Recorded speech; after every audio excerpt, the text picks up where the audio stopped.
श्रीगुरुभ्यो नमः। हरिः ओम्।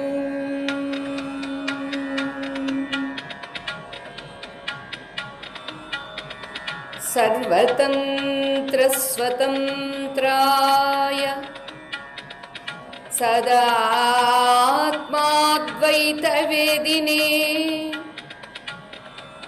श्रीमते शंकरार्याय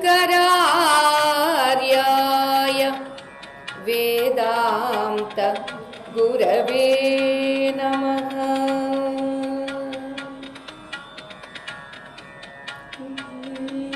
यदज्ञानतो भाति विश्वं समस्तं, यदज्ञानतो भाति विश्वं समस्तं विनष्टं च सद्यः यदात्मा प्रबोधे, विनष्टं च सद्यः यदात्मा प्रबोधे। मनोवागतीतं विशुद्धं विमुक्तं, मनोवागतीतं विशुद्धं विमुक्तं परं ब्रह्म नित्यं तदेवाहमस्मि, परं ब्रह्म नित्यं तदेवाहमस्मि, तद्ब्रह्माहमस्मि। ప్రియ దివ్యాత్మ స్వరూపులారా, విజ్ఞాన నౌక స్వరూపానుసంధాన సత్సంగానికి స్వాగతం. మన స్వరూపము ఆనందమే, జ్ఞాన ప్రకాశమే అయినప్పటికీ మనకు తెలియక ఏదో దుఃఖ స్వరూపము, అదేదో అజ్ఞాన స్వభావము అని మనం అనుకుంటున్నామండి.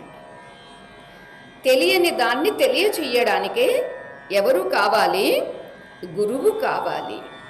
అయితే గురువు దగ్గరికి వెళ్ళినప్పుడు మనం కొన్ని నియమాలను, కొన్ని సద్గుణాలను అలవర్చుకుని తీరాలి అనేది మనకి శాస్త్రం చెబుతుందండి. ఒకసారి గౌతమ ముని దగ్గరికి ఒక కుర్రాడు వెళ్ళాడు గురుకులానికి. అయ్యా, నేను కూడా మీ దగ్గర వేదం నేర్చుకుంటాను, నన్ను శిష్యుడిగా చేర్చుకుంటారా అని అడిగాడండి. అడిగితే ఆ గురువుగారు అడిగారు, నాయనా నీ గోత్రం ఏమిటి, నీ తండ్రి పేరేమిటి అని అడిగారు. అడిగితే అది నాకు తెలియదు, నా తండ్రి లేడు, నాకు తల్లి ఉంది అని చెప్పాడు ఈ కుర్రాడు. సరే అయితే కనుక్కునిరా అని గురువుగారు చెబితే ఆ పిల్లవాడు ఇంటికి పరిగెత్తి వెళ్ళాడు. అమ్మను అడిగాడు. అమ్మ ఏమని చెప్పింది అంటే, నాన్న, నేను ఎందరో ఇళ్లల్లో దాస్యం చేస్తూ పనులు చేసుకుంటూ బ్రతికాను. ఏమో నీవు ఎవరికి పుట్టావో నేను ఏమని చెప్పేది?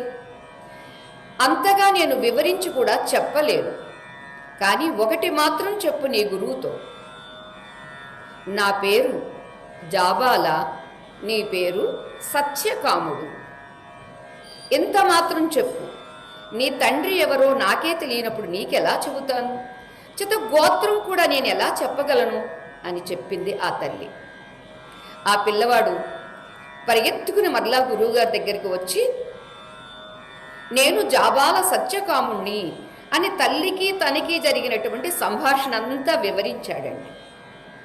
గురువు ఆశ్చర్యపోయి అభినందించి, నాన్న, నీవు సామాన్యుడివి కాదు, నీ తల్లి నీకు సత్యాన్ని చెప్పింది, అదే సత్యాన్ని నీవు కూడా ఏ కించిత్తు దాచకుండా, అభిమానపడకుండా సిగ్గుపడకుండగా చెప్పావే, ఇది సత్యనిష్ఠుడైన వాడికి తప్ప ఈ స్వభావము ఉండదు. రా, నిన్ను నేను శిష్యుడుగా స్వీకరిస్తున్నాను అన్నారండి.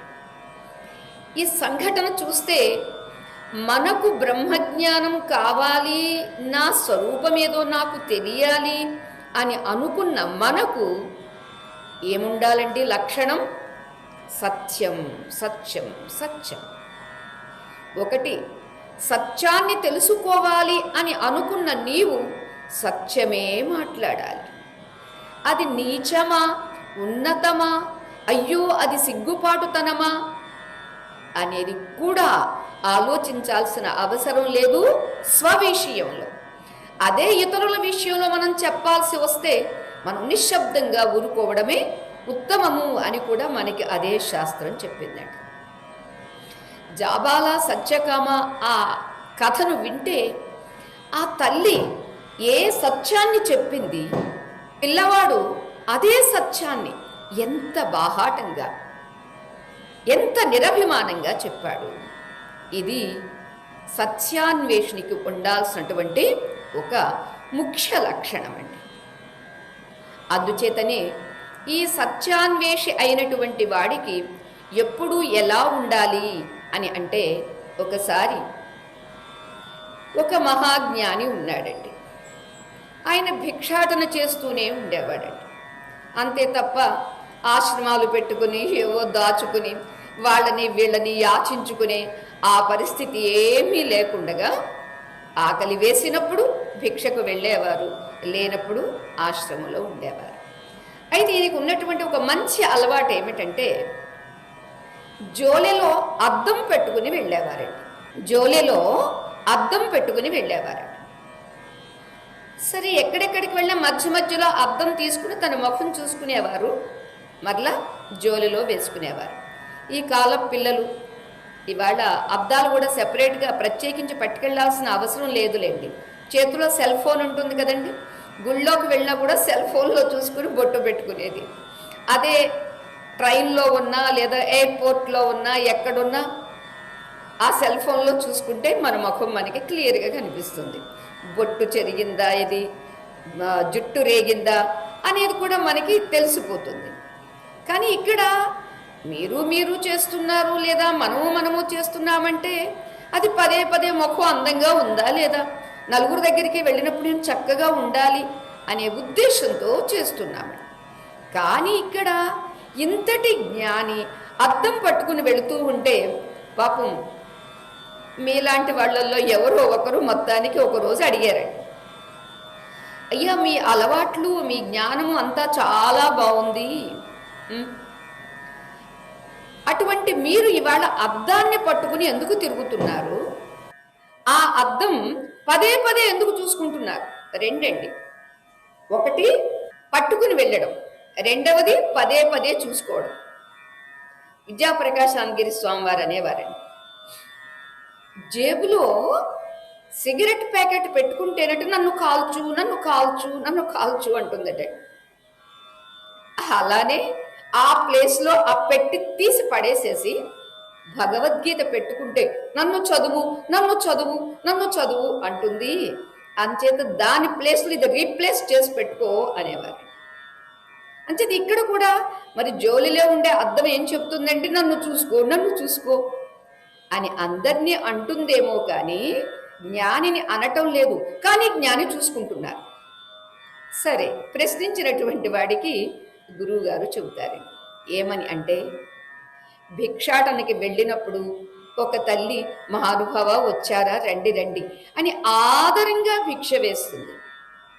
మరొక తల్లి ఒక పెద్ద మహంకాళి అయి, ఏ తిన్నది అరగట్లేదా, ఒళ్ళు బలిసి ఉన్నావు దుక్కలాగా, ఎందుకు అడుక్కోవడం, ఒళ్ళొంచి కష్టపడి పని చేసుకుని సంపాదించుకోవచ్చు కదా అని నిందిస్తుంది. నిందించినప్పుడు అద్దం చూసుకుంటా, ఆవిడ మహానుభావ రండి రండి రండి అని ఆదరణతో అన్నప్పుడు అద్దం చూసుకుంటా. ఎందుకో తెలుసా, ఆవిడ పొగిడినప్పుడు మహానుభావ అన్నప్పుడు నా ముఖం ఎలా ఉంది, నా మనస్సు ఎలా ఉంది. ఎందుకనంటే మనస్సుకు ముఖమే కదండి దాని హావభావాల్ని ఎక్స్ప్రెస్ చేసేది. Face is the index of mind కదా.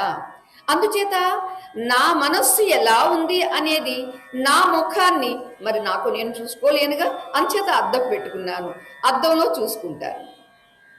ఒక్కొక్కసారి నిందిస్తారే, నిందించినప్పుడు ఈ ముఖారవిందము ముడుచుకుపోయిందా లేక విచ్చే ఉందా చూడండి అని అప్పుడు ఇప్పుడు రెండు వేళల్లోనే చూస్తూ ఉంటాను. ఇది నాయన అన్నారండి.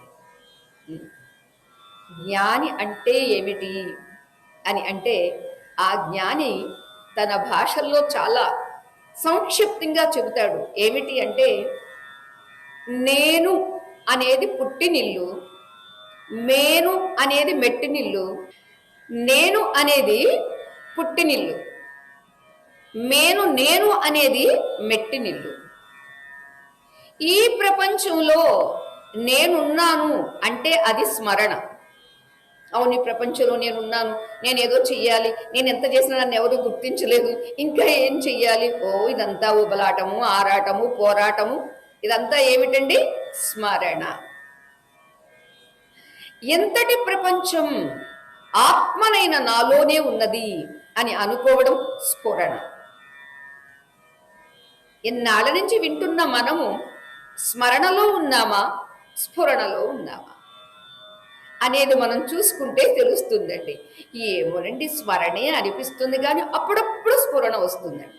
అప్పుడప్పుడు కాదండి, ఎప్పుడూ ఉండాలండి. ఎప్పుడు ఉండాలంటే ఏం చెయ్యాలండి? సత్సాంగత్యమే చెయ్యాలండి. నిన్న మనకి గీతలో చెప్పారే, హర్షామర్ష భయోద్వేగై ముక్త యః సచ మే ప్రియః. యస్మాన్నో ద్విజతే లోకః లోకాన్నో ద్విజతే చ యః హర్షామర్ష భయోద్వేగై ముక్తో యస్స చ మే ప్రియః. ఎక్కడ దాపరికం లేకుండా, ఎవరు ఏమనుకుంటారో అని కూడా అనుకోకుండా విస్పష్టంగా చెప్పబడేశాడండి శ్రీకృష్ణ పరమాత్మ. ఎవడిని చూసి లోకం భయపడదో, లోకాన్ని చూసి ఎవడు భయపడడో, ఎవడు ఆనందం వచ్చిందని పొంగిపోడో, ఎవడు దుఃఖం వచ్చిందని కుంగిపోడో, ప్రతి చిన్నదానికి భయపడిపోయి అమ్మో ఇంకేమైపోతాను అని లొంగిపోడో, ఉద్వేగం అకస్మాత్తుగా ఎవరో ఏదో అంటే ఎంత హైట్ వస్తుంది అంటే చెప్పలేమండి. 10 అడుగులు వస్తుందా లేకపోతే 20 అడుగులు వస్తుందా, ఏమిటది? కోపం యొక్క రేంజ్, ఉద్వేగము. ఇవి ఏవేవి నీకు కలిగినా నీవు భక్తుడివి కాదు, నీవు నాకు ప్రియుడివి కాదు. దాన్ని మనం విన్నప్పుడు మనం భక్తులలోకి చెందము అనేది నాకైతే అనిపించిందండి. ఎందుకంటే ఏమో లోకంలో ఏమేమి ఉన్నవో, 2 తలల పాములు మేమున్న ఈ ఆశ్రమ ఏరియాలో అవి చాలా ఎక్కువగా కనిపిస్తూ ఉంటాయండి. వాష్రూమ్లో కనిపిస్తూ ఉంటాయి. అమ్మో ఏంటి, కళ్ళు మూసుకుంటే ఏం చేస్తుందో, దగ్గరికి వచ్చేస్తుందేమో భయం నాకు అనిపించింది. ఈ భయం నుంచి మనం ఇంకా విడుదల కాలేదు కాబట్టి మనం భక్తులం కాము. మరి ఎవరండి భుక్తులం? అది మాత్రం నెంబర్ 1. భుక్తులం మాత్రం అని చెప్పుకోవచ్చు, భక్తులము అని చెప్పలేము. ఎవరైనా అబ్బా అమ్మ మీరు ఎంత బాగా చెప్పారు ఇవాళ అంటే ఇంత లావెక్కిపోయేది. అమ్మ ఏంటి అసలు మీకు బుర్ర పనిచేస్తుందా, ఏంటి అలా చెప్పారు, అసలు మీరు చెప్పింది ఏమైనా ఒక్క ముక్క మాకు అర్థం కాలేదు, పోనీ కనీసం మీకన్నా అర్థమైందా అన్నారనుకోండి, అయ్యో రామ ఏంటి ఇవాళ అందరూ నన్ను ఇలా దుయ్యపడుతున్నారు అని ముఖం ఇలా చిన్నబుచ్చిపోయి అమావాస్య చంద్రుడు అయిపోతున్నాడు. అరే ఈ భావాలకు నీవు లోనవుతూ ఉంటే అసలు నీకు భక్తి ఉందా, అసలు నీకు జ్ఞానం అంటూ కొంచెమైనా ఉందా అని పరమాత్మ మనల్ని ప్రశ్నిస్తూ ఉన్నాడు. అందుచేత మనకి ఉండాల్సినటువంటిది ఏమిటి అంటే, ఎప్పుడెప్పుడు బయటికి వాలుతుందో అప్పుడప్పుడల్లా మరలా తిరిగి లోపలికి వెళ్ళడం అనేది ప్రాక్టీస్ చెయ్యాల్సిందే. చెప్పుకున్నామే గడిచిన 3వ శ్లోకంలో, అహం బ్రహ్మ వృత్యైక గమ్యం తురీయం పరం బ్రహ్మ నిత్యం తదేవాహమస్మి తద్బ్రహ్మాహమస్మి. ఎలా అంటే, వంట చేస్తూ చేస్తూ ఇంకో డబ్బా మూత తీశారండి. ఆ ఇంకో డబ్బాలో వేలు పెట్టి ఆ స్పూన్తో తీసి వేసేటప్పుడు చేతికి కాస్త ఇంగు అంటుకుంది. మళ్ళీ అదే చేత్తో కర్చీఫ్ తీసుకుని ముఖం తుడుచుకున్నారు. ఏమవుతుందండి అప్పుడు? కర్చీఫ్లో మీరు పెట్టుకునేటప్పుడు దానిలో కాస్త సెంట్ స్ప్రే చేసి పెట్టుకున్నారు. అలాంటి సెంట్ స్ప్రే చేసిన కర్చీఫ్ సెంటు వాసన రావడానికి బదులుగా ఇంగు వాసన వస్తుంది. అయ్యో రామ, ఇంగు వాసన వస్తుంది, ఇంగు వాసన వస్తుంది, మరి ఏం చెయ్యాలి? అరే కాసేపు సర్ఫ్లో నానబెట్టేసి వాష్ చేసేయి అని చెబితే నానబెట్టి వాష్ చేసినా ఇంగు వాసన పోలేదని. అప్పుడు మరి దాన్ని ఏం చెయ్యాలి? ఏ ఇంగువ వాసన అయితే ఉందో దానికన్నా చాలా స్ట్రాంగ్ స్మెల్ వచ్చేటటువంటిది ఏదైతే ఉందో దానికి దీనికి అటాచ్ చెయ్యాలి, ముడి వెయ్యాలి. మంచి ఐడియా వచ్చిందండి ఆమెకు. మల్లెపూలు పూస్తూ ఉన్నవి. ఆ పూసిన మల్లెపూలను కాస్త సాయంత్రం కోసి ఆ కర్చీఫ్లో పెట్టి తెల్లవార్లు దాన్ని అలా విడిచిపెట్టారు.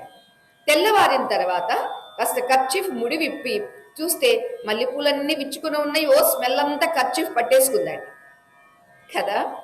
పట్టుకున్న ఆ కర్చీఫ్ను ముక్కు దగ్గర పెట్టుకుని చూస్తే అబ్బా ఎంత బాగుందో, మల్లెపూల వాసన కదూ.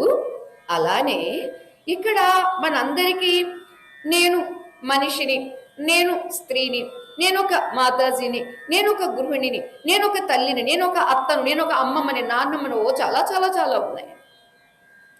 ఇవన్నీ వృత్తులలో అలవాటు పడిపోయి వాటిల్లోనే మునిగిపోయి మరచిపోయి ఉంటున్న కారణంగా ఇంగువ వాసనలాగా చాలా బలంగా పట్టుకుపోయి ఉన్న దీన్ని ఏం చెయ్యాలండి?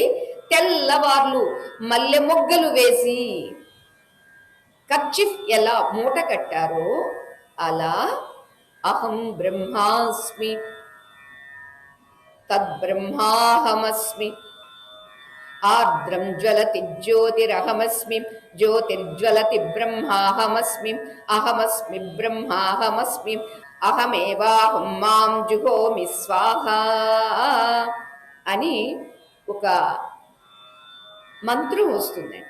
ఏమిటిది అని అంటే అక్కడ జ్వలించేటటువంటి దీపము బ్రహ్మ. ఆ దీప బ్రహ్మ ఎవరో కాదు, అహం, నేనే. అటువంటి దీప పరబ్రహ్మ అయినటువంటి నేను నాకు నేనే పూజ చేస్తున్నాను, నాకు నేనే వెలుగుతున్నాను, నాకు నేనే పానం చేస్తున్నాను. బ్రహ్మ బ్రహ్మ బ్రహ్మ గీతలో చెప్పారని మనం చెప్పుకున్నామే. బ్రహ్మార్పణం బ్రహ్మ హవిహి బ్రహ్మాగ్నౌ బ్రహ్మణాహుతం బ్రహ్మైవ తేన గంతవ్యం బ్రహ్మకర్మ సమాధిన. అన్నీ బ్రహ్మ. అంచేత అన్నీ బ్రహ్మ అయినటువంటి ఆ జ్ఞానములో, ఆ వృత్తిలో ఏమవుతుందండి? నాహం దేహోస్మి అహం బ్రహ్మాస్మి అహం నిర్వికల్ప నిరాకార రూప విభుత్వాచ సర్వత్ర సర్వేంద్రియాణాం నచాసంగతం నైవ ముక్తిర్నమేయ చిదానందరూప శివోహం శివోహం చిదానందరూప శివోహం శివోహం. నిర్వాణ షట్కంలో మనకి శంకర భగవత్పాదుల వారు కానిదాన్నంతా 5 శ్లోకాల్లో నేను మనస్సును కాదు, నేను జ్ఞానేంద్రియాలు కాదు, నేను కర్మేంద్రియాలు కాదు, నేను పంచ ప్రాణాలు కాదు, నేను పంచకోశాలు కాదు, కాదు కాదు కాదు కాదు అని చెప్పి చెప్పి చెప్పి చివరి శ్లోకంలో మరి నేనెవరిని? అహం నిర్వికల్ప, నాకు సంకల్ప వికల్పములు ఏమీ లేవు. అహం నతు ఆకార రూప, నేను ఆకారాన్ని కాదు, నిరాకారాన్ని. మరి ఎవరి నేను? సర్వత్రా వ్యాపించి నిండి నిబిడీకృతమై ఉన్నటువంటి తత్వాన్ని. అహం విభు సర్వత్ర సర్వేంద్రియాణం. ఏ రీతిగా సూర్యప్రకాశము ప్రపంచమంతా వ్యాపించి ఉందో అలా నేను నా ఆత్మస్వరూపమైనటువంటిది అంత ప్రపంచమంతా నిండి ఉన్నది. నా ఈ సర్వేంద్రియాలు నిండి వ్యష్టిగా ఉంటే సమస్తము నిండి సమష్టిగా ఉంది. సర్వత్ర సర్వేంద్రియాణం నచా సంగతం నైవ ముక్తిర్నమేయ. నాకు దేనితో సాంగత్యం లేదు. చెప్పుకుంటామే తరచు, ఆకాశం అంతటా ఉన్నది దేన్ని అంటకుండా ఉంటుంది. అది దాని గొప్పతనం. ఆకాశం లేనిదంటూ ఏదీ లేదు, కానీ దేనికి అది అంటిందంటూ మరేదీ లేదు. దీనికి అంటుకుపోయిందా, దానికి అంటుకుపోయిందా? నిజంగా అంటుకుపోతే అక్కడున్న కుర్చీ ఇక్కడ జరపలేమండి, ఎక్కడున్న మనం మరి ఎక్కడికి కదలలేమండి. పాత ఇళ్ళు ఇవి పనికిరావు, వీటి లైఫ్ అయిపోయింది అని వాటిని పడగొట్టేసి మరొక కొత్త ఇళ్ళు కట్టలేమండి. ఏ రీతిగా ఆకాశము అంతటా నిండి ఉండి కూడా దేనితో అంటకుండా ఎలా ఉంటుందో, అలా నా స్వరూపమైనటువంటి ఆత్మ లేదా బ్రహ్మస్వరూపము నచా అసంగతం, దేనితో సాంగత్యం లేదు. అంతే, దేనితో అంటుతనం లేని కారణంగా నాకు ముక్తి లేదు, బంధన లేదు. మరి ఎవరు నేను? చిదానంద రూప శివోహం శివోహం. చిత్ చైతన్యమే నా స్వరూపం, ఆనందమే నా స్వభావం. అటువంటి చిదానంద స్వరూపమైనటువంటి తత్వాన్ని నేను, బ్రహ్మతత్వాన్ని నేను అని పదే పదే, ఏ రీతిగా ఇంగువ వాసన పోవాలంటే మల్లెపూల వాసనతో పోగొట్టామో, అలా ఈ పరిమితమైనటువంటి వృత్తుల, ఈ సంస్కారాలు, ఈ వాసనలు, జన్మ జన్మాంతరాల నుండి వస్తూ ఉన్నటువంటి ఈ ఇన్ని వాసనలను బ్రహ్మవాసనతో, అహం బ్రహ్మాస్మి అనేటటువంటి వృత్తితో దాన్ని మనం పొందవచ్చు, గుర్తించవచ్చు అని ఇక్కడ మనకి తెలియజేస్తున్నారండి. ఇక ఈ 4వ శ్లోకంలో ఎంత చక్కగా విషయాన్ని వివరిస్తున్నారు అంటే, ఇవాళ మనకి ప్రపంచం కనిపిస్తుంది, మీరు వేరే నేను వేరే అని మనం అనుకుంటున్నాము అంటే ఇదేదో పెద్ద ప్రజ్ఞానము అని మనం అనుకుంటామండి. ఇక్కడ శంకర భగవత్పాదుల వారు శాస్త్ర ప్రమాణాన్ని అనుసరించి అంటున్నారు, ఇదంతా అజ్ఞానం. యత్ అజ్ఞానతః సమస్తం విశ్వం భాతి. ఇప్పుడు ఇవాళ ఏదేదైతే కనిపిస్తుందో, కనిపించేదంతా జ్ఞానం కాదు, అజ్ఞానము అని చెబుతున్నారండి. మనం అనుకుంటాము ఇదేమి విచక్షణ జ్ఞానం లేనివాడు అజ్ఞాని, వాడికి ఏమీ తెలియదండి, వాడికి అసలు నాగరికతే తెలియదండి, వాడికి మైండ్ మెచ్యూరిటీ కాలేదండి అని మనం అనుకుంటామండి. ఏదైనా సరే చూసినప్పుడు ఇది ఫలానా, ఇది ఫలానా, ఇది ఫలానా అనేటటువంటి విశేష జ్ఞానం మనకి ఏదేదైతే ఉందో అది చాలా ఘనత అని మనం అనుకుంటున్నామండి. ఇక్కడ ఆచార్య స్వామి వారు ఏం చెబుతూ ఉన్నారంటే, అన్నింటికీ ఆధారమై ఉన్నటువంటి దాని జ్ఞానము లేక లేని దాని జ్ఞానము నీకు కలుగుతుంది. శాస్త్రం ఏం చెబుతుంది అంటే, అగ్రహణము, అన్యథాగ్రహణము, విపరీత గ్రహణము అని చెబుతుందండి 3 రీతులుగా. ఏమిటిది? అగ్రహణము అంటే అక్కడ ఉన్నది ఏదో తెలియలేదండి. ఉదాహరణకి ఏమి తెలియలేదు అని అంటే, మనం పదే పదే తాడు పాము గురించి మాత్రమే చెప్పుకుంటున్నాము. దానికన్నా మరొకటి ఏం చెప్పుకుందాము అంటే, బయట ఒక చెట్టు ఉన్నదండి. మాకు కొత్తగా వచ్చినటువంటి వర్కర్ ఏం చేశాడంటే, ఆ చెట్ల మధ్యలో చినిగిపోయినటువంటి బ్యానర్ తీసుకువెళ్ళి పెట్టాడండి.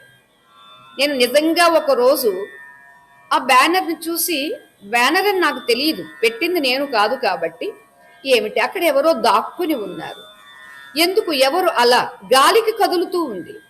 కదులుతుండే మనిషి ఇలా ముడుచుకుని కూర్చున్నట్టుగా కనిపిస్తుంది. ఎవరో ఉన్నారు, ఎవరో ఉన్నారు అంటే భయం లేదు కాబట్టి సరిపోయింది, కానీ అనుమానం వచ్చింది, ఎవరో దాగి ఉన్నారు, ఎవరో దాగి ఉన్నారు. ఆ దాగి ఉన్నది ఎవరు, ఏమిటి అని అనుమానం వచ్చి కాస్త టార్చ్ వేసి, అది కూడా దూరం కొంచెం ఉండడంతో తెలియలేదు కాబట్టి దగ్గరికి వెళ్ళి ఆ టార్చ్ అక్కడ కాస్త ఫోకస్ చేసి చూస్తే ఏ మనిషి కాడండి. ఎందుకు ఏమిటండి అది?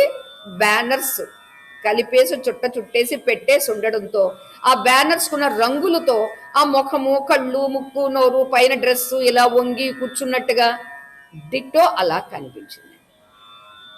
అదేదో తెలియనప్పుడు నాకేమనిపించిందండి, ఏమో ఎవరు వచ్చారు, ఎవరైనా దొంగతనం చేయడానికి వచ్చారా, ఎందుకు వచ్చుంటారు అనే అనుమానం వచ్చిందండి.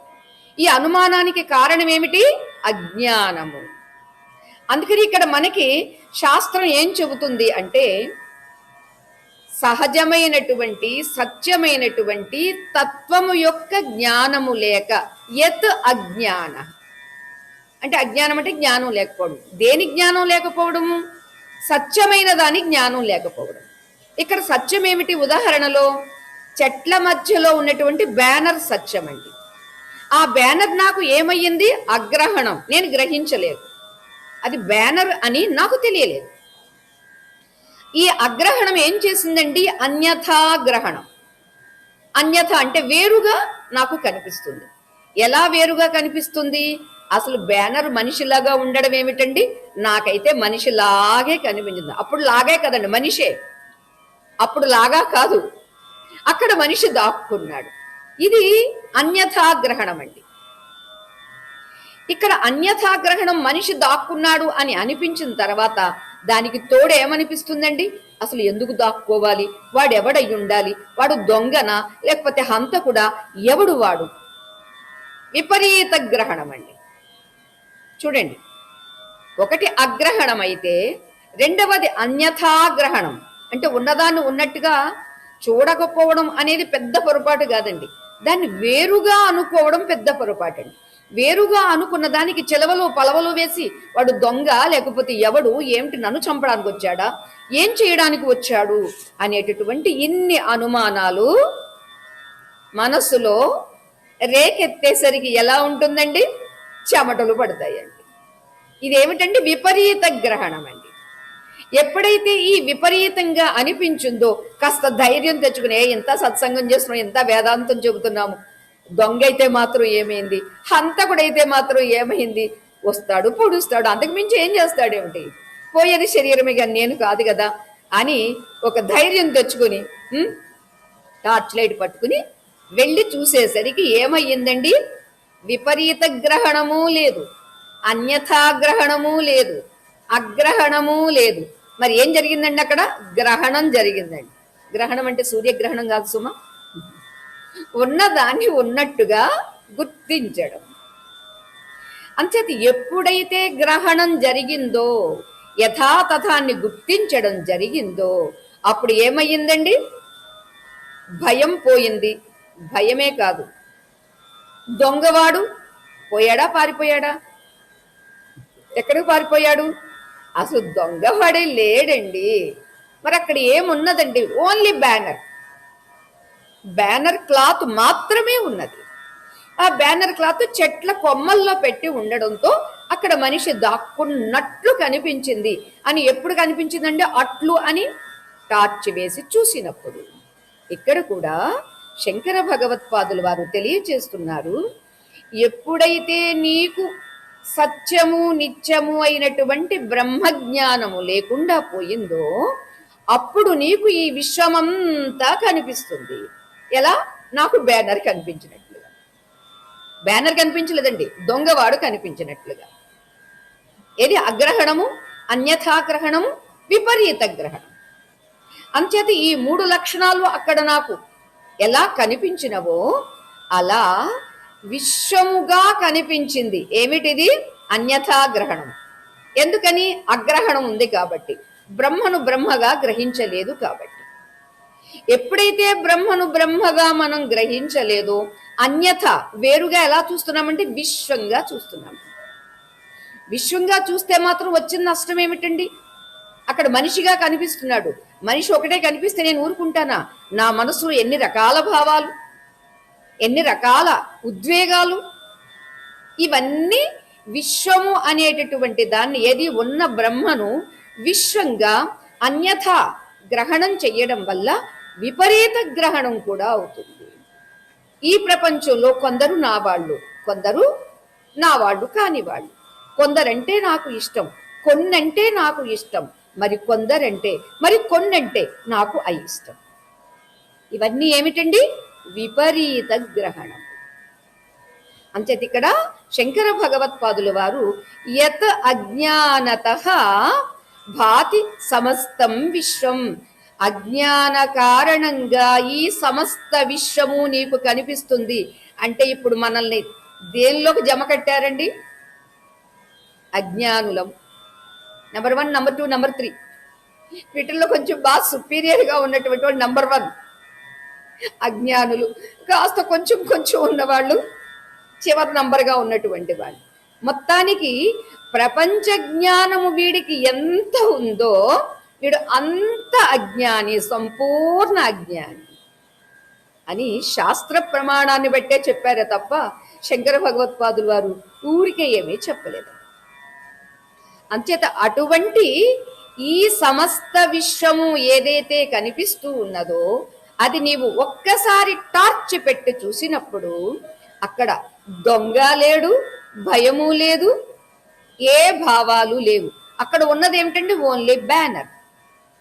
అలా ఇక్కడ ఉన్నది ఏమిటి అని ఎప్పుడైతే యదా ఆత్మ ప్రబోధే, యదా అక్కడ చూడండి, మనం అండర్లైన్ చేసుకోవాలి. నీవు ఎప్పుడైతే ఉన్నదాన్ని ఉన్నట్టుగా టార్చ్ వేసి చూసావో, అలానే ఇక్కడ నీవు ఎప్పుడైతే జ్ఞానంతో ఆత్మ ఏమిటి అనాత్మ ఏమిటి అనేటటువంటి ఆ వేర్పాటు జ్ఞానం నీకు కలిగిందో అప్పుడు ఆత్మ ప్రబోధం నీకు కలుగుతుంది. కలిగిన వెంటనే దొంగోడు ఏమయ్యాడండి? హంతకుడు ఏమయ్యాడండి? ఎటు పారిపోయాడండి? అసలు అవేమీ రావండి. వెంటనే వాడు లేకుండా పోయాడండి. అసలు ఉన్నాడా అది వరకు? అరే రే, ఎంత పొరపాటుగా నేను అనుకున్నాను. లేనే లేడు. వాడు రాను లేదు, వాడు లేను లేడు. అలానే వినష్టం చ సద్యః యదాత్మ ప్రబోధే, ఎంత సులభంగా చెప్పారో చూడండి. ఎప్పుడైతే నీ స్వరూపం ఏమిటో నీకు తెలుస్తుందో, ఆత్మ జ్ఞానం కలుగుతుందో, అప్పుడు ఎంతవరకు సత్యంగా నిత్యంగా ఉన్నటువంటి ప్రపంచమంతా వినష్టం చ సద్యః. సద్యః అంటే అకస్మాత్తుగా, వెంటనే, దానికి ఏమీ ఆలస్యం ఉండదు అనమాట. సద్యః అనేటటువంటి శబ్దానికి వెంటనే అంటే టార్చ్ పెట్టి చూసిన వెంటనే ఏమైందండి? అక్కడ దొంగవాడు లేడు, భయము లేదు, హంతకుడు లేడు, ఉన్నది బ్యానర్. బ్యానర్ అనేటటువంటి జ్ఞానంలో ఏ రీతిగా దొంగ, దొర, లేకపోతే వాడు హంతకుడు అనేటటువంటివి వెంటనే నశించిందో, భయం నశించింది, అజ్ఞానం నశించింది. అజ్ఞానం నశించిన వెంటనే ప్రజ్ఞానం ఎలా కలిగిందో అలా స్వరూప జ్ఞానం కలిగినప్పుడు అంతవరకు అజ్ఞాన కారణంగా కనిపించేటటువంటి విశ్వమంతా వెంటనే నశిస్తుంది. నశించింది అంటున్నారండి. వినష్టం, నష్టం అని మాత్రమే చెప్పకుండా సంపూర్ణంగా విశేషేణ నష్టం. అంటే అక్కడ ఏమైనా కొంచెం శేషం ఉంటుందండి? చాలా మంది పాత్రలకు అడుగుతారండి, కొంచెం శేషం ఉంటుందండి. ఏమిటండి? దాన్ని కడిగినటువంటి ఆ మసన్న ఉంటుందండి, లేకపోతే ఆ వండినటువంటి పదార్థాలన్నా ఉంటాయండి. కొంతమంది అంత బాగా కడుగుతారండి, అది శేషాలు ఉంటాయండి. కొంతమంది ఊడుస్తూ ఉంటారండి, మధ్య మధ్యలో చీపుళ్ళు జాడలు ఉంటాయండి, అదేమిటి? శేషం అండి. తెలియడం కోసం ఉదాహరణ చెప్తున్నాము. అంచేత ఎక్కడెక్కడ మనం విడిచిపెడుతూ అది శేషము అంటాం. కానీ ఇక్కడ ఎప్పుడైతే ఆత్మ జ్ఞానం కలిగిందో దేహానికి కానీ విశ్వానికి కానీ సంబంధించినటువంటి కించిత్ అజ్ఞానము కూడా మిగిలి ఉండదు, నిశ్శేషంగా నశిస్తుంది. వినష్టం విశేషేణ నష్టం సద్యః, వెంటనే. ట్యూబ్ లైట్ తప్ప మిగిలిన ఏ లైట్ వేసిన వెంటనే వెలుగుతుంది కదండి. అలానే ఇక్కడ ఎప్పుడైతే జ్ఞాన ప్రబోధ కలిగిందో, ఆత్మ జ్ఞానం కలిగిందో, వెంటనే ఈ విశ్వంగా ఉన్నటువంటి, నానాత్వంగా ఉన్నటువంటి రాగద్వేషాలకు మూలమైనటువంటి ఆ పరిమిత భావాలు, పరిచ్ఛేద భావాలు అన్నీ నశిస్తాయి అని చెప్పారు. ఇక మనోవాగతీతం విశుద్ధం విముక్తం అన్నారండి. మనోవాక్కులకు అతీతం. నిజంగానండి, మనస్సుకి వాక్కుకి అతీతము అని చెబుతూ మరి ఎలా చెప్పగలరండి అని అంటే, అతీతమనే మేము చెప్పగలం కానీ మిగిలిన మేమేమీ చెప్పలేము అని ఈ పదం ద్వారా మనకి సూచిస్తూ ఉన్నారండి. ఇది తెలియడం కోసం సరదాగా ఒక మంచి కథ చెప్పుకుందామండి. ఒక చిట్టి చీమ ఆఫీస్కి వెళ్తుందండి. పని చాలా పర్ఫెక్ట్గా చేస్తుందండి. ఎవరు? చిట్టి చీమ. చీమల్లో కూడా చిట్టి చీమలు ఉంటాయి కదండి, పెద్ద చీమలు ఉంటాయి, బుల్లి చీమలు ఉంటాయి, చిట్టి చిట్టి చీమలు కూడా ఉంటాయి. సో చిట్టి చీమ ఆఫీస్కి వెళ్తుంది, పని చాలా బాగా పర్ఫెక్ట్గా చేస్తుందండి. ఆ ఆఫీసులో సిఇఓ దీన్ని గమనించాడండి. అబ్బా, చీమ ఎంత చురుగ్గా పనిచేస్తుంది, బహుశా అందుకే కాబోసు వేమన గారు చీమను సిద్ధజ్ఞాని అని పేరు పెట్టారు, నిజంగా ఇది సిద్ధజ్ఞాని అని చాలా అప్రిషియేట్ చేసిందండి, అభినందించింది. ఎవరు? సిఇఓ. ఎవరా సిఇఓ? సింహం గారండి. ఆ ఆఫీస్కు సిఇఓ ఎవరు? సింహం గారండి. సరే, ఇంత అభినందించింది. ఆ సిఇఓ అయినటువంటి సింహానికి ఒక మంచి ఆలోచన వచ్చిందండి. ఏమిటి అంటే, ఇంత బాగా పనిచేస్తున్న ఈ చీమగారికి ఒక సూపర్వైజర్ని పెడితే మంచిది కదా, సూపర్వైజర్ని బట్టి ఇంకా బాగా పనిచేస్తుంది అనుకుంది బుర్ర తక్కువ సిఇఓ సింహం. సరే, సూపర్వైజర్ ఎవరు అని ఆలోచించిందండి. బొద్దింక గారు సూపర్వైజర్గా పెట్టిందండి.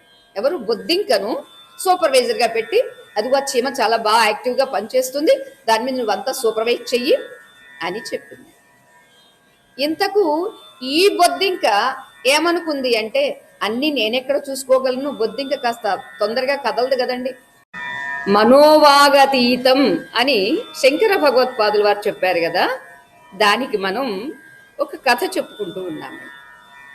చీమ అనే మంచి ది బెస్ట్ వర్కర్కి సిఇఓగా ఉన్నటువంటి సింహం గారు బొద్దింక అనేటటువంటి సూపర్వైజర్ని అరేంజ్ చేశారు. ఎంతటి బొద్దింక సూపర్వైజర్ తను మొద్దులాగా ఉంటుంది కాబట్టి, బాగా తిరగలేదు కాబట్టి ఒక సెక్రటరీని పెట్టుకుందండి. ఎవరా సెక్రటరీ అంటే, సాలీడు అంటే సాలె పురుగు అనే సెక్రటరీని పెట్టుకుందండి. ఈ సెక్రటరీ కాస్త ఏమనుకుంది అంటే, దానికి ఇవాళ అది ఇంటర్నెట్ అని ఏదైతే మనం అంటున్నామో దానికి అది బాగా అంతర్జాలం అనేది బాగా తెలిసింది కదండి సాలెపురుగు. అంచేత అది ఒక కంప్యూటర్ తెచ్చిపెట్టుకుందండి. కంప్యూటర్లోనే అంతా ఆపరేట్ చేస్తుందండి. చీమ ఏం చెయ్యాలి, ఎలా చెయ్యాలి, ఎప్పుడు చెయ్యాలి అనేది ఇది కాస్త ఈ సాలేడు కాస్త బొద్దింకగా చెప్తే, బొద్దింక కాస్త చీమకు చెబితే, ఇలా వీళ్ళ ఒత్తిడి ఎక్కువైపోయేసరికి పాపం చీమ కాస్త నీరసించిపోయిందండి.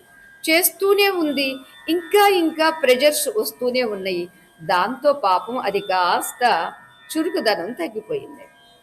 తద్వారా ఏమైంది, ప్రొడక్షన్ ఇంకా బాగా పెరిగి ఉండాలి కదా అని సిఇఓ 3 నెలలు పోయిన తర్వాత చూస్తే ప్రొడక్షన్ ఏమీ లేదండి, ఉన్నదానికన్నా పడిపోయిందండి, తగ్గిపోయిందండి.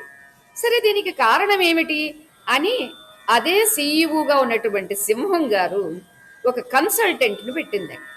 ఎవరా కన్సల్టెంట్ అంటే గుడ్లగూబ గారు. వాడు బహుశా చాలా మందికి తెలుసు అనుకుంటా, గుడ్లగూబ కన్సల్ట్ చేయడంలో చాలా ది నంబర్ 1 అని. అటువంటి గుడ్లగూబ ఫైనల్గా ఏం తేల్చింది అంటే, అందరూ వాళ్ళ పనులు బాగానే చేసుకుంటున్నారు, కానీ చీమే సరిగా పని చేయటం లేదు, అంచేత ఎక్కువ మంది ఉండడం వల్ల కూడా ప్రొడక్షన్ తగ్గిపోతుంది, మనకి ఖర్చు ఎక్కువైపోతుంది, కొంతమందిని మనం జాబ్లోంచి తీసేద్దాం అని చీమను కాస్త తీసేసిందండి. తీసేయడం మంచిదని చెప్పింది, తీసేసింది కూడా, ఎందుకంటే గుడ్లగూబ కదండి.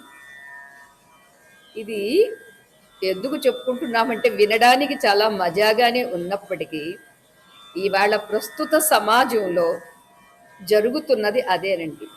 చేసేవాళ్ళకి ఒత్తిడి ఉంటుందండి, చేయని వాళ్ళు పెత్తనాలు బాగా చేస్తూ ఉంటారండి. ఎవరు? సూపర్వైజర్ బొద్దింక, దానికో సెక్రటరీ సాలీడు, మరలా పైగా కన్సల్టెంట్ గుడ్లగూబ గారు, వీళ్ళందరూ సమాజంలో ఉన్నటువంటి. ఓకే, ఇక్కడ మన అవసరం మనకి ఎందుకు తీసుకున్నాము అంటే మనోవాగతీతం. అసలు ఒక్కసారి మనసుతో ఊహించండి, చీమ అది ఆఫీస్కి వెళ్తుందా? సపోజ్ ఆఫీస్కి దారి వెంబడించి వెళ్ళింది అనుకుందాం. ఆఫీసులో ఏం పని చేస్తుందండి? చీమ ఏం పని చేస్తుందండి? చీమ ఏమీ పని చెయ్యలేదు. దానికి ఎక్కడైనా చక్కెర కనిపిస్తే ఆ చక్కెరని తీసుకుంటుంది. లేదా ఇంకా చాలా ఎంత మంచిదంటే చెప్పాలంటే మనకన్నా చాలా మంచిదండి, ఒక ఆ చక్కెర పలుకు కనిపిస్తే తాను ఒక్కదే తినేయదండి, తన వాళ్ళందరినీ పిలుచుకొస్తుందండి. చాలా ఫాస్ట్ వెళుతుందండి. ఎక్స్ప్రెస్ కూడా పనికి రాదండి. మీరు ఒక 5 నిమిషాలు పోయిన తర్వాత చూడండి ఎన్ని చీమలు వచ్చేస్తాయో అని. ఏమిటిది? దాని యొక్క చురుకుదనం అలాంటిది. అంచేత అలాంటి చీమ చక్కెర కోసం అంత వేగంగా వచ్చి వెళ్ళేటటువంటి చీమ ఆఫీస్కి వెళ్ళడం ఏమిటి? ఆఫీస్లో చీమ చేసే పని ఏమిటి? అసలు సింహం సీఈఓ ఏమిటి?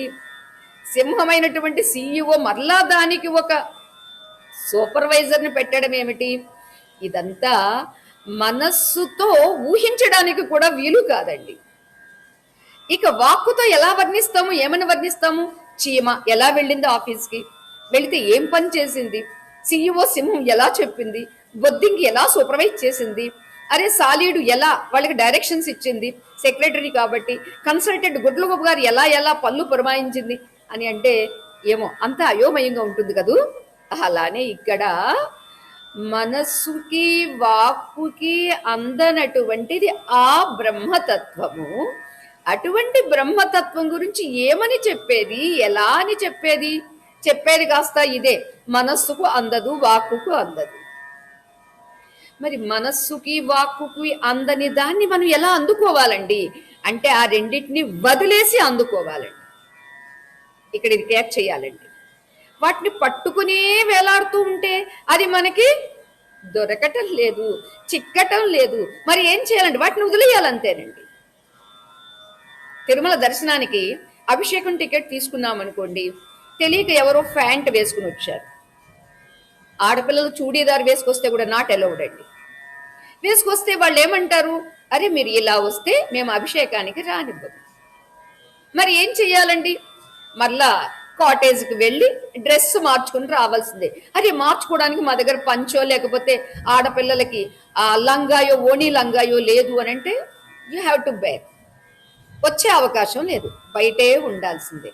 అలానే ఇక్కడ మనస్సు వాక్కు అనేటటువంటివి ఒక ఫ్యాంట్ లాంటిదండి, ఒక షర్ట్ లాంటివండి. వీటిని పట్టుకుని మేము ఆత్మదర్శనానికి వెళతాము అంటే నో, నాట్ అలౌడ్.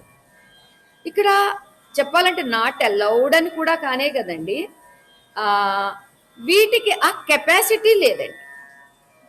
ఇంకా ప్యాంటు షర్టు మనిషి వేసుకుంటే వెళ్ళిపోవచ్చునండి, కానీ ఇక్కడ వేసుకోవడానికి కూడా వీలు లేనటువంటివండి. ఏవవి? మనస్సు వాక్కు. వాటి అంతటా అవి పనికి రావు. వాటిని పట్టుకుని మనం వెళదాము అంటే పనికి రాదు. మరి ఏం చెయ్యాలంటే వదిలేయాలి. ఎలా రూమ్లో విడిచిపెట్టి మరలా పంచి కట్టి వస్తేనే అభిషేకానికి అలౌ చేస్తున్నారు, అలా ఇక్కడ ఆత్మదర్శనము. ఎప్పుడైతే నీకు అజ్ఞానము పోయిందో, ఆత్మజ్ఞానం కలిగిందో, అప్పుడు ఇంతటి సత్యనిత్యమైనటువంటి విశ్వం వినష్టం చ సద్య వెంటనే నశించిపోయిందో, అలా నశించిపోగా ఉన్నటువంటి ఆ తత్వం ఏమిటండి? ఎలా ఉంటుందండి? ఊహించి చెప్పగలరా అండి? ఆహా, ఊహించడానికి మనసు లేదండి అక్కడ. కొన్ని వర్ణించి చెప్పగలరా అండి?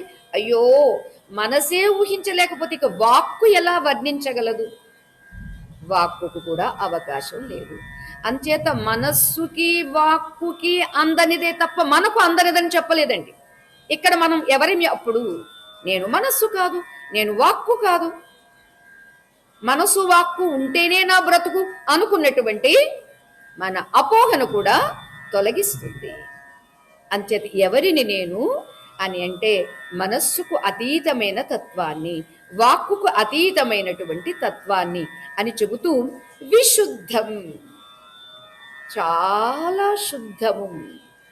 ఎంత శుద్ధము అంటే మనం నంద్యాల వెళ్ళి చూస్తేనండి, అక్కడ ఆ నంది దగ్గర, ఆ దేవాలయం దగ్గర ఆ వాటర్ ఉంటుందండి.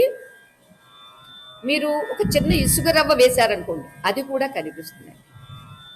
క్రిస్టల్ క్లియర్ అంటారే, అలా ఇసుక వేస్తే కూడా కనిపించేంత స్పష్టంగా ఉంటుంది ఆ నంద్యాలలో ఆ ప్రవహించేటటువంటి ఆ నంది కింద నుంచి వచ్చేటటువంటి నీరండి. అలా మన స్వరూపము ఒక స్ఫటికము ఎలా ఉంటుందో, శుద్ధ స్ఫటిక సంకాశం అని మనకు వర్ణన చేస్తారండి. శివుడు గురించి స్ఫటికం వలె అంటారండి, విష్ణువు గురించి స్ఫటికం వలె అంటారండి.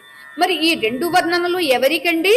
స్వరూపమైనటువంటి ఆత్మకు, మూలతత్వమైనటువంటి బ్రహ్మకు.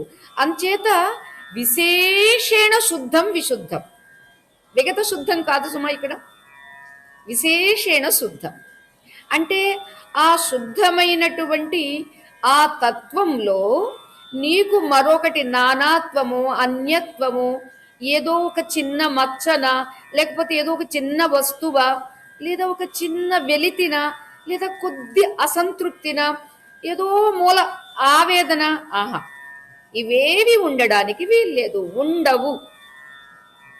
మనకి ఇంకా అనిపిస్తుంది అంటే మనం ఇంకా ఆ స్థితికి వెళ్ళలేదు. ఇక్కడ అది కూడా పొరపాటేనండి. ఆ స్థితికి వెళ్ళలేదు అంటే ఇక్కడ ఈ ఫ్లోర్లో, గ్రౌండ్ ఫ్లోర్లో ఉన్నాను, ఎక్కడో థర్డ్ ఫ్లోరో, లేకపోతే ఎవరో మనకి తెలిసిన వాళ్ళు ఏ బాంబే అలాంటి చోటైతే 30 or 50 ఫ్లోర్స్ ఉంటాయి. అమ్మో 50th ఫ్లోర్లో ఉన్నారండి, అక్కడికి నేను ఎప్పుడు వెళతానో ఏమిటోనండి అనుకునేది కాదండి. ఇది స్థితి కాదు, అంటే ఏదో చేసి పొందేటటువంటిది కాదు, స్వరూపమే. కానీ ఆ స్వరూపం అయి ఉండి కూడా ఎందుకు మనకి ఇంకా స్థిరం కాలేకపోతున్నాము అని అంటే అజ్ఞానము పోని కారణంగా, సుజ్ఞానము దృఢం కాని కారణంగా. అంచేత పదే పదే ఏం చేయమన్నారండి?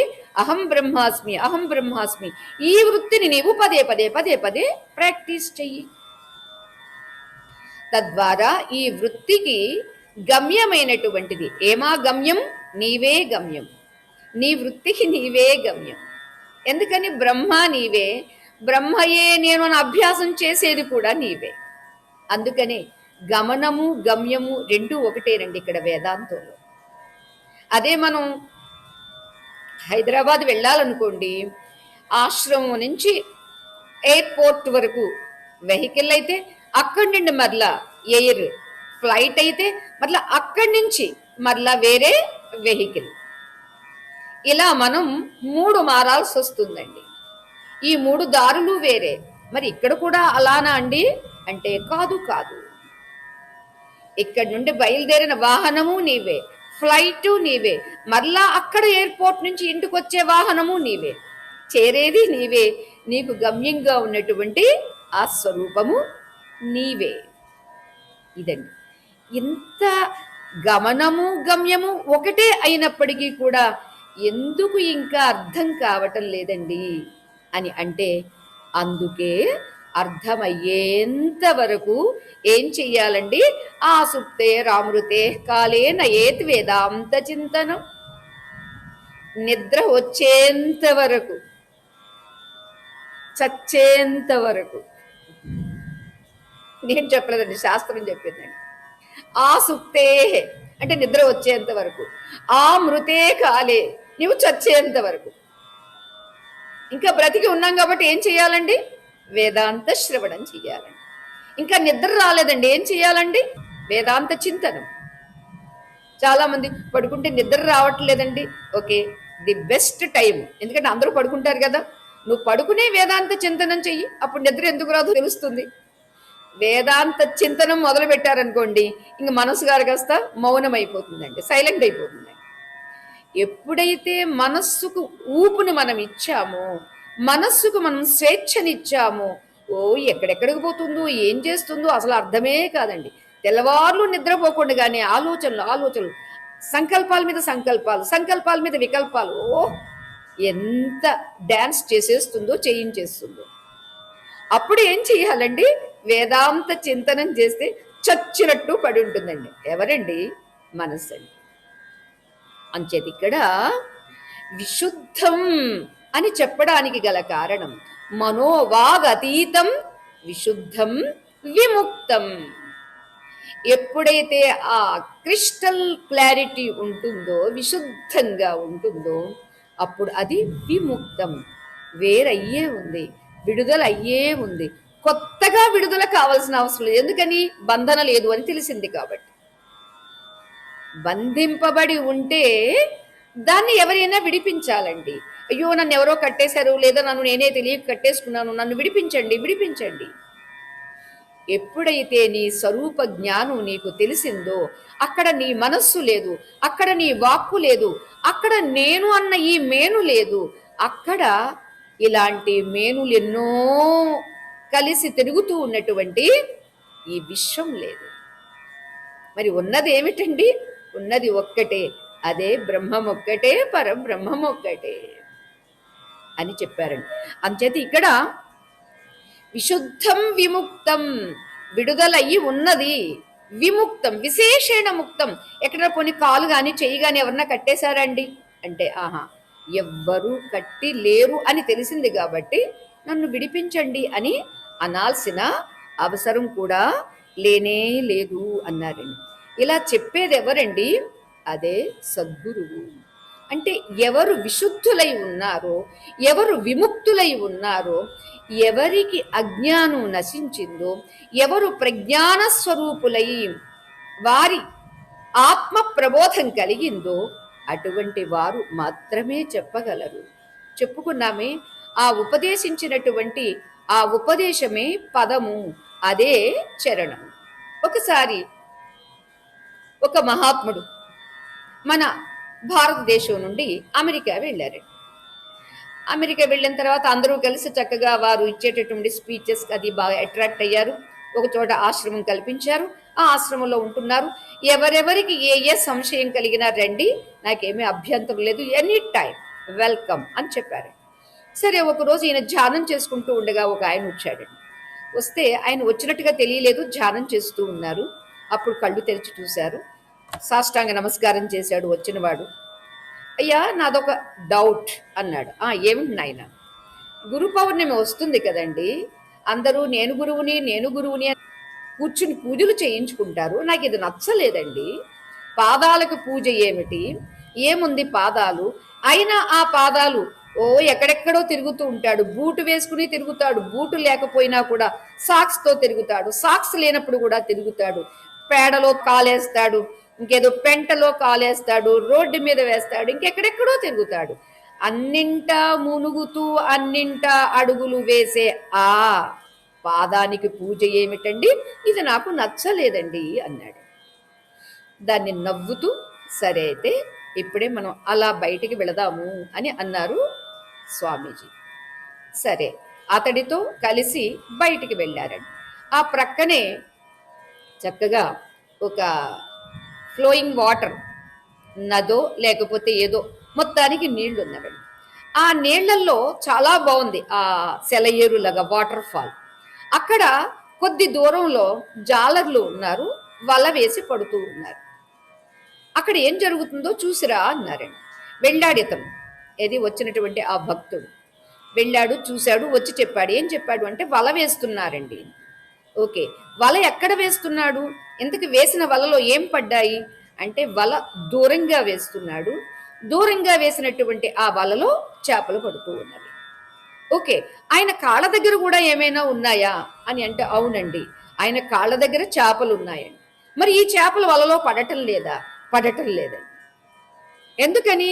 వల ఎప్పుడు దూరంగానే వేస్తాడు.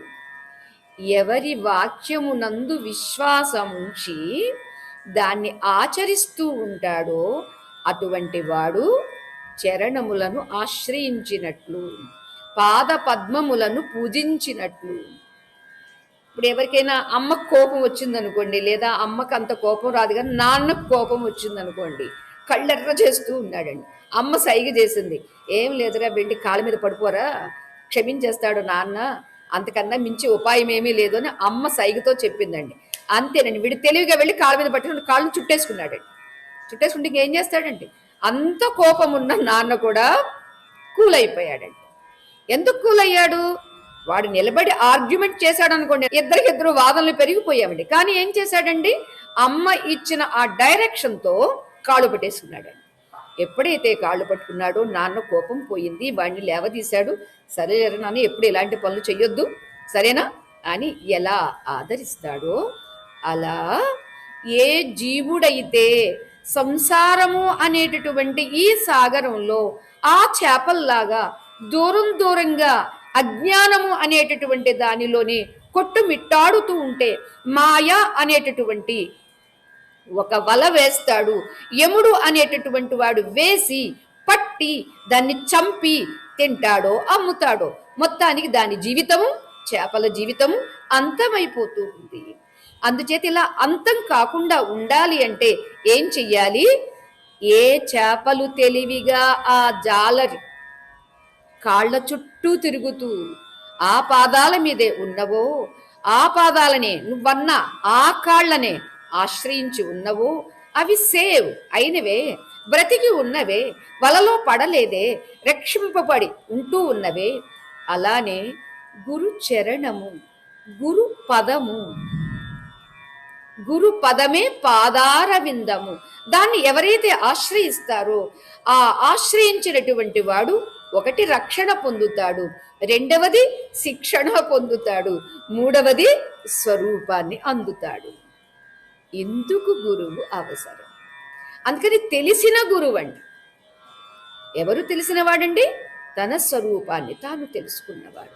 అంచేత మీరు బాగా వంటలో మంచి ఎక్స్పర్ట్స్ అనుకోండి, రాని వాళ్ళు మీ దగ్గరికి వచ్చి అడిగితే ఓ చక్కగా మొత్తం అంతా ప్రాక్టికల్గా థియరాటికల్గా రెండు రకాలుగా మీరు చెప్పేస్తారండి. ఎందుకని రెండిట్లో మీరు ఎక్స్పర్ట్స్ కాబట్టి. అలానే ఒక సద్గురువు శ్రోత్రియం బ్రహ్మనిష్టం అని చెబుతుందండి. రెండు క్వాలిటీస్ ఉండాలి అని. ఏమిటది? శ్రోత్రియత అంటే శాస్త్రజ్ఞానము ఉండాలి. శాస్త్రం చెప్పిన దాన్ని చెప్పాలే తప్ప నాకేదో తెలుసు, నేనేదో ఊహించేసుకుని నేనేదో చెప్పేశాను, నేను సొంతంగా కవించాను, నేను సొంతంగా రచించాను. నో. శాస్త్ర ప్రమాణాన్నే తీసుకుని అందరికీ అర్థమయ్యే రీతిగా నీవు ఒక ఉపమానం చెప్పవచ్చు, ఒక ఏదన్నా సిల్లీగా ఒక కథ చెప్పవచ్చు. అది అర్థం చేసుకోవడానికి మాత్రమే తప్ప శాస్త్ర ప్రమాణాన్ని కాదనడానికి ఎవరికి హక్కు లేదు. ఎందుకు హక్కు లేదు అంటే అది అనుభవాన్ని నిరూపణ చెయ్యలేదండి. అంచేతే శృతి యుక్తి అనుభవం. శృతి శాస్త్ర ప్రమాణము, యుక్తి ఉపమానము, అనుభవము అందరికీ ఉన్నటువంటిది. ఎవరో రోజు సత్సంగం చేస్తున్నారు కాబట్టి వాళ్ళకే అనుభవం ఉందండి, మిగిలిన వాళ్ళకి లేదండి. ఆహా, ఎవరికి చెప్పినా చెప్పకపోయినా, తెలిసినా తెలియకపోయినా అందరికీ ఒకే రీతిగా ఉన్నటువంటి అనుభవాన్ని చెప్పేటటువంటిదే, నిరూపణ చేసేటటువంటి వారే గురువు, సద్గురు. సద్విషయాన్ని చెప్పేటటువంటి వారు, సద్వస్తువుని వివరించేటటువంటి వారు, సత్యస్వరూపంగా అనుభూతి పొందేటటువంటి వారు అని అతడికి ఈ గురువు గారు పాద పూజ, చరణ పూజ అనేదానికి చెప్పేసరికి వినేసరికి తల తిరిగిపోయిందండి. వెంటనే కాళ్ళ మీద పడ్డాడండి. అదేమిటయ్యో నువ్వు నా కాళ్ళ మీద పడుతున్నావు, ఇప్పుడే కదా నువ్వు కాళ్ళ మీద పడకూడదు, ఏమిటంటే నాకు ఇష్టం లేదన్నావు కదా అంటే, ఇప్పుడు మీరు విషయం చెప్పారు కాబట్టి నాకు అర్థమయ్యిందండి. ఇది చరణం. నిజంగా ఆశ్రయము అని అంటే ఆయన ముందే అంటాడండి, ఏమండి చేతిని ఆశ్రయించవచ్చు, లేకపోతే ఇంకేదో నడువును ఆశ్రయించవచ్చు అని అంటే అసలు ఎలా? ప్రాక్టికల్గా కూడా ఎవడో వచ్చి ఆశ్రయం అంటే చేతిని ఆశ్రయించడండి, నడువును ఆశ్రయించడండి, పాదాలని ఆశ్రయిస్తాడండి. ఎందుకని? మనం నిలబడడానికి మూలము పాదాలు కాబట్టి ఏ పాదాలతో నీవు నిలబడ్డావో అదే పాదాలు నేను పట్టుకుంటే నేను కూడా నిలబడతాను. ఇది కదా.